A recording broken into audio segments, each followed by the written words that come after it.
Hi hello friends, வணக்கம். இன்றைக்கி நம்ம வெங்காயமும் தேவையில்லை, தக்காளியும் தேவையில்லை, நமக்கு காயும் வேண்டாம். ஈஸியாக எதுவுமே இல்லாமல் ஒரு குழம்பு செய்யலாம் வாங்க.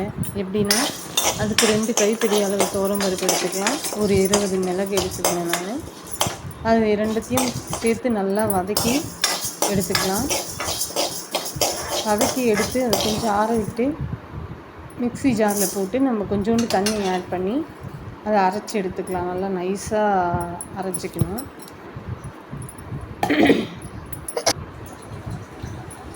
இதுக்கு தேவையான அளவு கொஞ்சோண்டு புளி ஊற வச்சு அதை நான் கரைச்சி வச்சுருக்கேன்.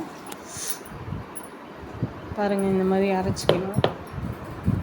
இதுக்கு தாளிக்கிறதுக்கு எண்ணெய் விட்டு கடுகு, ஜீரகம், உளுத்தம்பருப்பு, மஞ்சத்தூள்,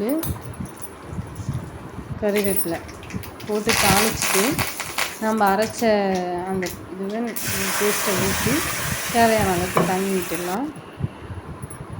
கூட அந்த புளி தண்ணியை சேர்த்து ஆட் பண்ணிக்கலாம்.